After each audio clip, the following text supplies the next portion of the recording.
अस्सलाम वालेकुम। Welcome to बेथिक मटेरियल। ये क्वेश्चन है परसेंटेज का। अब देखें, इसमें क्वेश्चन में वो कहता है कि the length of rectangle is twice as its breadth. एक रेक्टेंगल है जिसकी लेंथ जो है उसकी ब्रेड्थ से डबल है।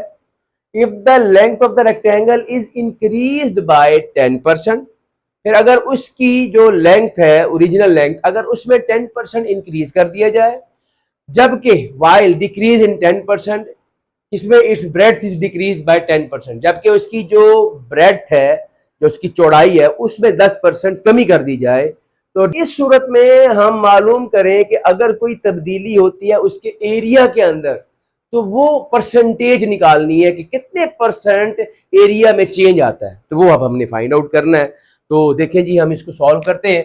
सोल्यूशन सबसे पहले जी लेट कर लें, फर्ज कर लें कि ओरिजिनल जो उसने पहले हमें बताई है लेंथ, तो वो हम ले लेते हैं।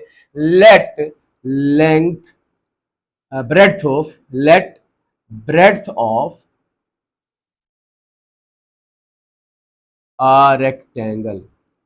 एक रेक्टेंगल की जो ब्रेड्थ है ना, वो हम देख लेते हैं। वो है जी x यूनिट्स। ठीक है जी। फिर इसी तरह से लेंथ कितनी बन जाएगी? अगर लेंथ ब्रेड्थ x है तो लेंथ, क्योंकि उसका डबल है, तो लेंथ ऑफ द रेक्टेंगल आ जाएगी हमारे पास 2x यूनिट्स। ओके जी, ठीक है जी। अब वो फिर कहता है कि इसमें क्या करें, इंक्रीज 10% इंक्रीज। तो इंक्रीज उसी तरह से क्या करेंगे, 100 में ऐड कर दें जो इंक्रीज है परसेंटेज है। तो 10% इंक्रीज है, ये बन जाएगा 110% of the original length. Original length हमने x फर्ज की हुई है। तो अब इसमें न्यू जो इसकी ब्रेड्थ लेंथ बनेगी, वो लिखते हैं न्यू लेंथ। मैं लेंथ पहले लिख रहा हूं, ठीक है। New length of the rectangle, उस रेक्टेंगल की न्यू लेंथ क्या बनेगी? वो आएगी 110%। परसेंट है जी, इसलिए ओवर 100 कर दे। ओवर 100 इसका, उस ओरिजिनल लेंथ का, वो क्या थी? वो 2x। चलिए ऐसे लिख लेते हैं हम इसको, 110% ऑफ 2x। ठीक है, तो ये हम इसको यहाँ सॉल्व कर लेते हैं। 110 ओवर 100 मल्टीप्लाई बाय 2x। जी, जीरो से ये जीरो कैंसिल हो गया, और 2 1 जा 2, 2 5 जा 10, ये कटिंग हो गई। तो हमारे पास ये आ जाएगा 11 ओवर 5x यूनिट्स। ये हमारे पास न्यू लेंथ आ गई उस रेक्टेंगल की। ठीक है जी। जी, तो न्यू लेंथ हमारे पास जो है रेक्टेंगल की, वो ये आ गई। अब हम देखते हैं जी इसकी ब्रेड्थ, न्यू ब्रेड्थ।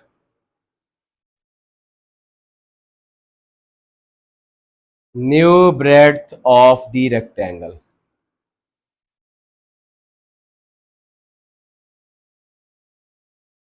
जी, वो क्या कहा है? क्योंकि ब्रेड्थ में उसने क्या है, डिक्रीज हो रहा है 10%। डिक्रीज हो रहा है तो 100 से माइनस कर देंगे 10 को, तो वो बन जाएगा 90%। तो 90% ऑफ 90% ऑफ x, ये अब हमने फाइंड आउट करना है। ठीक है, क्योंकि ओरिजिनल जो थी वो ब्रेड्थ इसकी x थी, तो x 90% ऑफ x निकाल लेते हैं। ये बन जाएगा 90 ओवर 100 मल्टीप्लाई बाय x। ठीक है जी, एक जीरो से ये जीरो कैंसिल हो गया, तो बाकी हमारे पास क्या बच गया? 9 ओवर 10x यूनिट्स। ये आ जाएगी इसकी ब्रेड्थ, न्यू ब्रेड्थ। ओके जी, ले जी। अब अब हम इसका जो है वो एरिया, क्योंकि यहां पे हमने परसेंटेज एरिया के अंदर कितनी परसेंटेज चेंज आई है वो हमने निकालना है। तो अब एरिया निकालेंगे, तो रेक्टेंगल के एरिया का फार्मूला होता है एरिया ऑफ रेक्टेंगल। पहले मैं ओरिजिनल एरिया निकालूंगा जो पहली उसने, तो original area of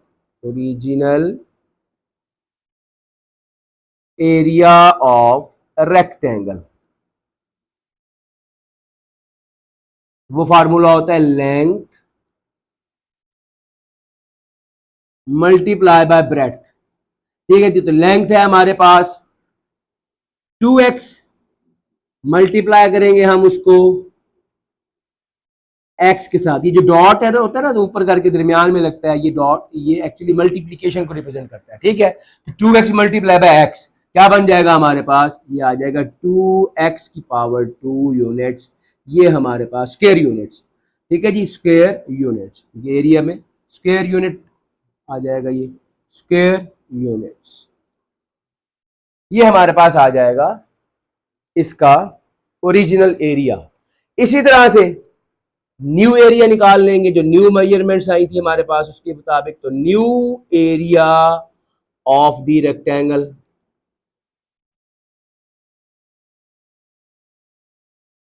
new area of the rectangle क्या है, उसी तरह से फार्मूला वही है हमारे पास, length multiply by breadth. Length है हमारे पास, अब न्यू लेंथ क्या आई थी हमारे पास, वो आई थी 11/5, 11/5x मल्टीप्लाई बाय न्यू जो विड्थ ब्रेड्थ आई थी वो आई थी 9/10x। यार अब इनको सॉल्व कर लेते हैं। अब यहां पे देखें क्रॉस में ऊपर नीचे कोई कटिंग नहीं हो रही, तो मल्टीप्लाई कर देंगे, तो ये बन जाएगा हमारे पास new area that will be equal to जी 11 को 9 से मल्टीप्लाई कर दे, 11 9 ज़र 99, और 5 को 10 से मल्टीप्लाई कर दे, नीचे 50, तो 99/50 x की पावर 2, ये हमारे पास स्क्वायर यूनिट्स, ये हमारा आ जाएगा जी यूनिट्स, ये हमारा आ जाएगा क्या, तो ये बनेगा 1.98 x स्क्वायर, x की power 2 square units.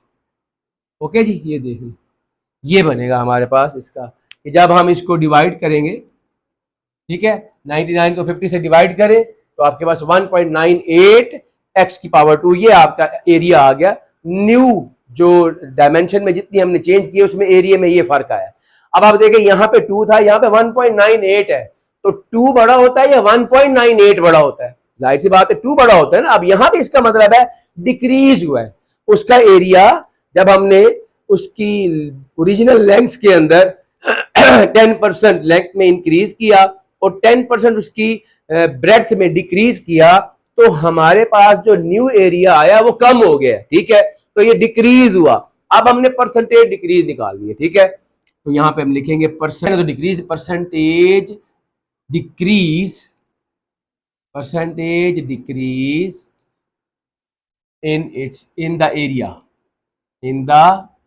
area of the rectangle,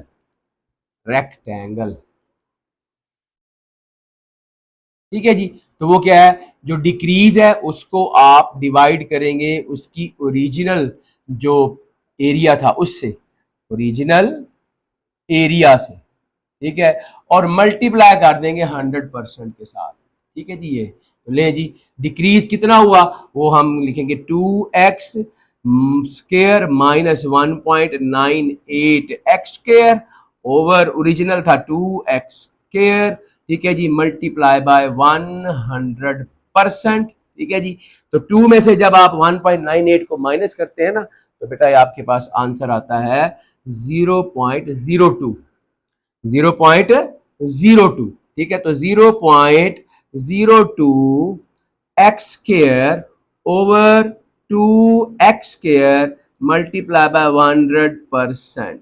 okay जी, तो x स्क्वायर से तो ये x स्क्वायर कैंसिल हो गया, ठीक है। अब आपके पास ये क्या बच गया, 0.02 ओवर 2 मल्टीप्लाई बाय 100%। तो बेटा जी परसेंटेज है, मल्टीप्लाई करना है 100 से, तो 100 से मल्टीप्लाई करने को डेसिमल वाले नंबर आपको बताया हुआ है, फिर सुन लें कि क्या करेंगे, इसमें 100 में 2 जीरो है, तो 2 डेसिमल राइट साइड मूव कर दे, डेसिमल जो है 2 डिजिट्स राइट साइड को मूव करेगा, तो 2 डिजिट्स जब मूव करेगा तो ये आ जाएगा 2/2, ठीक है जी। तो इसके साथ ही क्या बन जाएगा, ये 2/2%। तो इसको अगर हम सॉल्व करें तो ये 1% डिक्रीज आई है, 1% जो है वो डिक्रीज इन इट्स, जो है वो चेंज इन इट्स एरिया, ये हमारा आंसर, ठीक है जी। तो उम्मीद है आपको ये क्वेश्चन जो है वो समझ आ गया होगा। अगर मजीद कोई आप बात पूछना चाहे तो कमेंट सेक्शन में पूछें।